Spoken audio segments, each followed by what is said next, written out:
Salut tout le monde! Aujourd'hui, on vous parle d'un animal spécial, encore une fois.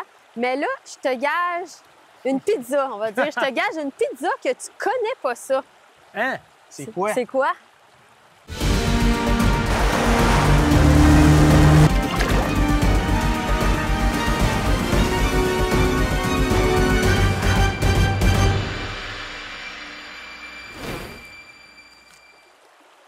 Eh bien, ce sont les mulettes. Les quoi? Les mulettes. Un drôle de mot. Ben oui, c'est ça. C'est un mot mulette. Pas une coupe de cheveux, là. Non, pas morlette. Mulette, ne pas confondre. C'est quoi les mulettes? Bien, les mulettes sont des mollusques bivalves, donc à deux coquilles, hein, une valve gauche, une valve droite, comme les huîtres, comme les moules, comme les palourdes, mais elles vivent en eau douce. Puis les mulettes au Québec, on en retrouve une vingtaine d'espèces dans nos lacs, nos rivières, le fleuve Saint-Laurent, dans plusieurs habitats.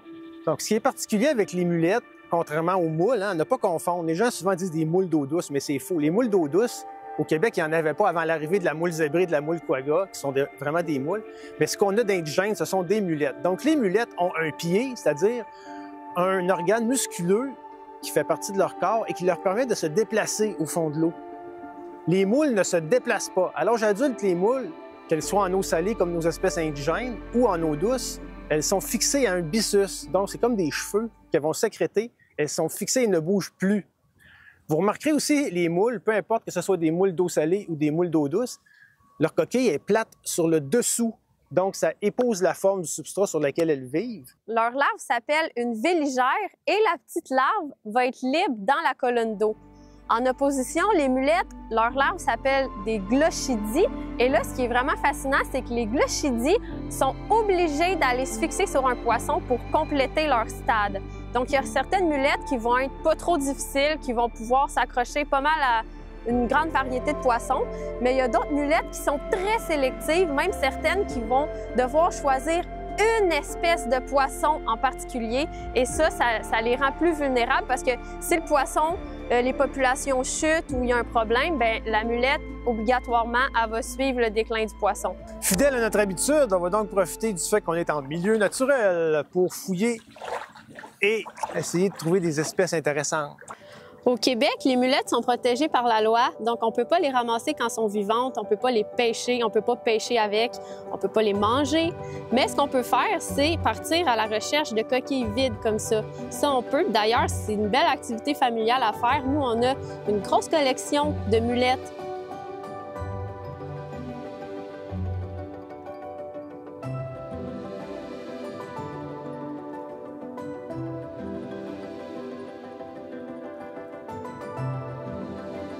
La mulette ondulée, c'est facile, on la reconnaît parce qu'ici, sur la pente postérieure, c'est tout ondulé.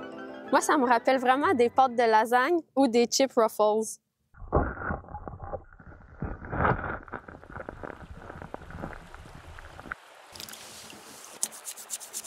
Mulette brune de l'Est. Il y a 3 espèces de mulettes brunes au Québec. La mulette brune de l'Est est la plus commune.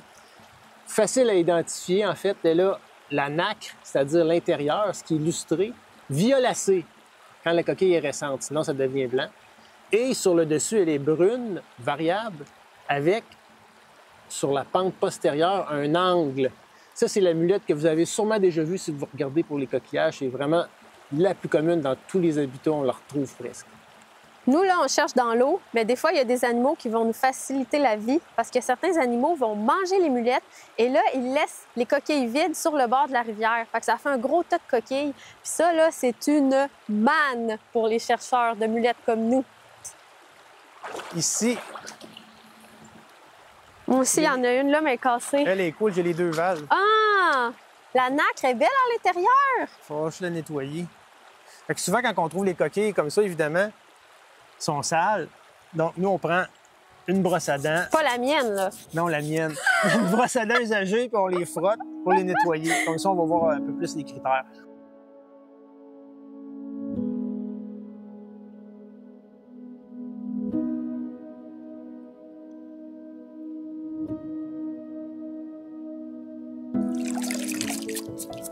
Qu'est-ce que t'as trouvé?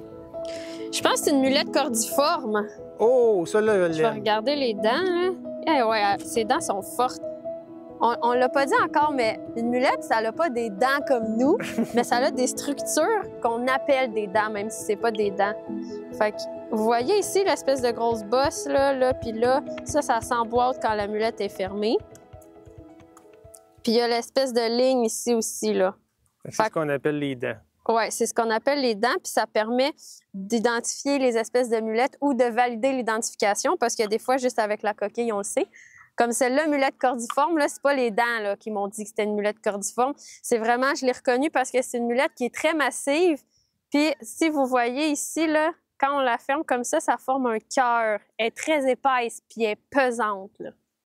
Je viens de trouver un anodonte. Un anodonte, qu'est-ce que c'est? C'est une mulette simplement, mais contrairement à la majorité des mulettes, les anodontes n'ont pas de dents. Vous savez, les structures internes de la coquille dont Myriam vient de parler, bien, il n'y en a pas. Je sais que c'est un anodonte. C'est l'anodonte le plus commun, anodonte de lac. Coquille extrêmement mince. Juste en séchant au soleil, ça craque, ça casse. Brun à jaune verdâtre. Une belle mulette. On espère que notre introduction aux mulettes vous a donné goût de partir vous aussi à la recherche de coquilles.